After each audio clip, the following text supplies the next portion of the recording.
नमस्कार दोस्तों।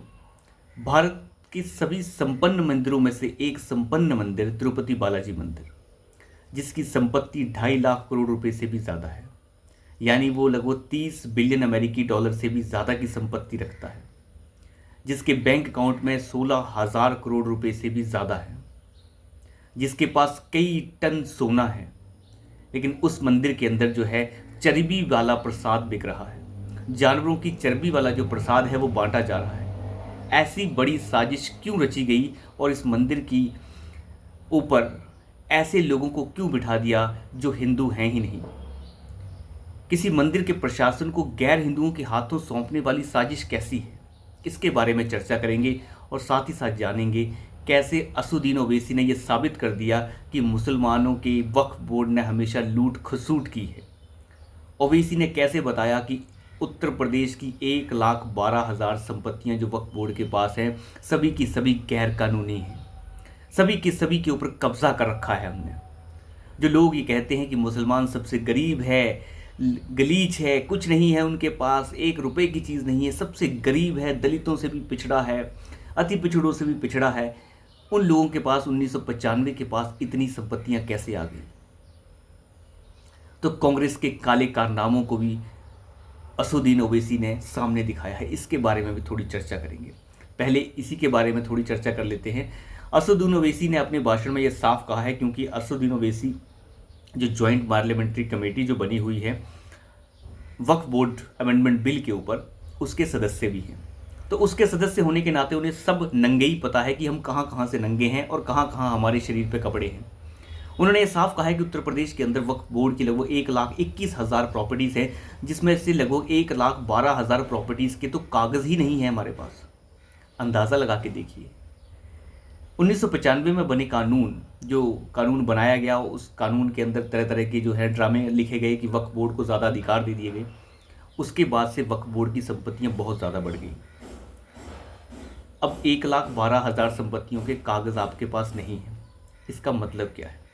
इसका मतलब वो संपत्तियां गैर कानूनी हैं, गलत तरीके से जो है ऐंठी गई हैं। अब इनको डर लग रहा है कि ये संपत्तियां कहीं चली ना जाएं।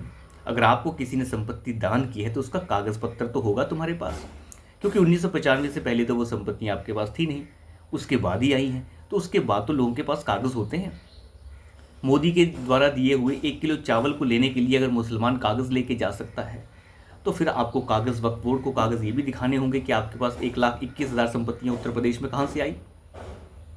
अब इन्हें वो डर लग रहा है, अब वो असलियत सामने आ रही है। ओवैसी ने साफ कहा कि हमारी संपत्तियों को लूटने की कोशिश हो रही है। अरे इतने पढ़े लिखे आदमी, खुद को बैरिस्टर बोलने वाले, ये नहीं बता पा रहे हैं कि 1,12,000 संपत्तियां कहाँ से आई तुम्हारे पास, किसने दान की, जिसने दान की उसका नाम बताओ, और दान करने के समय उसने क्या कागज़ पे लिख के दिया तुम्हें वो बताओ। वो बताने के लिए कुछ है ही नहीं। तो ये लूट खसूट का जितना भी कार्यक्रम हुआ, इसे मोदी सरकार ने ब्रेक लगाने के लिए सारी तैयारी कर ली है। और यहीं से ये लोग नंगे हो रहे हैं, जिनका कॉपी किताब से कोई लेना नहीं। नंगे तो ये वैसे ही हैं और गलीज किस्म के लोग हैं जो ये कहते हैं हम सबसे गरीब हैं, लेकिन संपत्तियां हमारे पास सबसे ज़्यादा है। क्योंकि वक्फ बोर्ड के पास संपत्तियां अल्लाह तो भेजता नहीं है। संपत्तियां देने वाले लोग वो होते हैं जो दान देते हैं, और दान देने के लिए पहले अमीर होना पड़ता है, और अमीर बनने के लिए पहले बताना पड़ता है कि हम अमीर हैं। लेकिन ये तो पहले से कह रहे हैं हम सबसे गरीब हैं।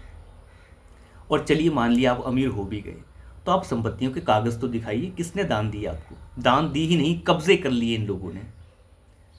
और यही कब्जे जो है अब इन्हें नंगा कर रहे हैं। जब 1,12,000 संपत्तियां आपकी अवैध हों, 1,21,000 में से 1,12,000 अगर आपकी संपत्तियों के कागज़ ना हो, इसका मतलब है आपसे बड़ा नंगा इस देश में कोई नहीं है। और इस चीज़ का पता लगने पे इन लोगों को सबसे बड़ी दर्द हो रही है। मुल्ला मौलाना कठमुल्ला जो है वो सब के सब परेशान हैं। और आने वाले समय में आप देखिएगा कि ये लोग और नग्न होंगे, और इसी नग्नता को छुपाने के लिए कांग्रेस पार्टी और विपक्षी पार्टियां जो हैं बार बार मोदी सरकार पर टारगेट कर रही हैं अलग अलग तरीक़ों से। क्योंकि अगर ये नंगे होंगे तो कांग्रेस पार्टी भी नंगी होगी, क्योंकि ये काला काम करने के लिए कांग्रेस ने ही उन्हें पावर हाथ में सौंपी थी। लेकिन एक चीज़ और देखने वाली है, तिरुपति बालाजी मंदिर जो इस देश का सबसे संपन्न मंदिर है, जिसकी संपत्ति 2.5 लाख करोड़ रुपए से ज़्यादा है, जहाँ पे रोज़ 10,000 किलो घी का इस्तेमाल किया जाता है प्रसाद बनाने के लिए। उस प्रसाद के लड्डू के अंदर अगर किसी जानवर की चर्बी का इस्तेमाल हो रहा है, मछली की चर्बी का इस्तेमाल हो रहा है, तो ये काला काम किसने किया? तिरुपति बालाजी मंदिर के प्रशासन में गैर हिंदुओं को घुसने किसने दिया? मैं आपको बता दूं, जो अभी वाईआरसीपी की सरकार 2-3 महीने पहले चल रही थी, उस सरकार के अंदर गैर हिंदुओं का प्रवेश जो है वो तिरुपति बालाजी मंदिर के अंदर किया गया। ईसाइयों का प्रवेश करवाया गया, प्रबंधन को ईसाइयों के हाथ में सौंपा गया, साथ ही साथ वहाँ पर मुसलमानों का भी जो है, मुसलमानों को भी जगह दे दी गई। क्या आप सोच सकते हैं कि किसी दरगाह का जो प्रशासन है वो किसी हिंदू के हाथ में आ जाए? क्या किसी गुरुद्वारे का प्रशासन अपने हिंदू के हाथ में देखा है? हिंदुओं के मंदिरों को टारगेट करने की कोशिश हर विपक्षी सड़ा गला दल कर रहा है। वाईआरसीपी के साथ ना जाकर भारतीय जनता पार्टी ने एक तरीके अच्छा भी किया है। चंद्रबाबू नायडू जो बार बार ये कह रहे थे कि गलत वहाँ पे हो रहा है, गलत वहाँ पे हो रहा है, तो आज उन्होंने इस चीज़ को उजागर किया है और लैब टेस्टिंग रिपोर्ट ये बताती है कि मंदिर के अंदर इस तरीके के गलत काम हो रहे थे। गैर हिंदुओं को वहाँ पर अंदर जगह दी गई, जिसे चंद्रबाबू नायडू ने पूरी तरीके से हटा दिया है। ये धीरे धीरे हमारी संस्कृति को बर्बाद करने की कोशिश है। डाटा ये बोलता है कि मंदिर के आसपास इतने चर्च बन गए हैं जिसकी कोई अंदाज़ा भी नहीं लगा सकता। कहाँ से आ रही हैं ये चीज़ें? ये है हमारी संस्कृति को धीरे धीरे जड़ से काटने का एक तरीका। और आप यहीं से अंदाज़ा लगा सकते हैं कि किस तरीके से मंदिर के आसपास चर्च बन जाते हैं, अंदर चर्बी जा रही है। जो घी मंदिर इस्तेमाल कर रहा था वो उसे 325 रुपये किलो खरीद रहा था। अंदाज़ा लगा के देखिए, 325 रुपये किलो में कोई घी मिलता है?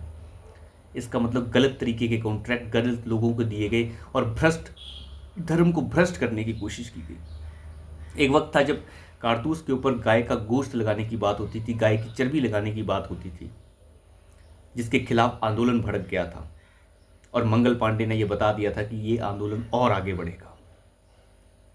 कारतूसों के ऊपर गाय की चर्बी, ताकि हिंदुओं का धर्म भ्रष्ट हो सके। यहाँ तो मंदिर के प्रसाद के अंदर ही चर्बी पहुंच चुकी है। ये कैसी विडंबना है? इस विडंबना को रोकना होगा, नहीं तो हमारे जो धर्म है, हमारी जो संस्कृति है, वो कब खत्म हो जाएगी हमें अंदाज़ा भी नहीं लगेगा। तो मुझे लगता है इसके लिए मुहिम और तेज़ करने की आवश्यकता है।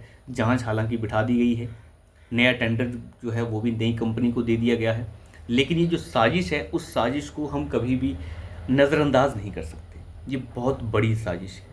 इस साजिश को नज़रअंदाज करने का मतलब है अपनी संस्कृति को जड़ों से काट देना। कैसे इन लोगों के हौसले इतने बढ़ जाते हैं? और इस चीज़ को रोकने के लिए हम सभी को आगे आना होगा। तो अभी के लिए इतना ही। धन्यवाद।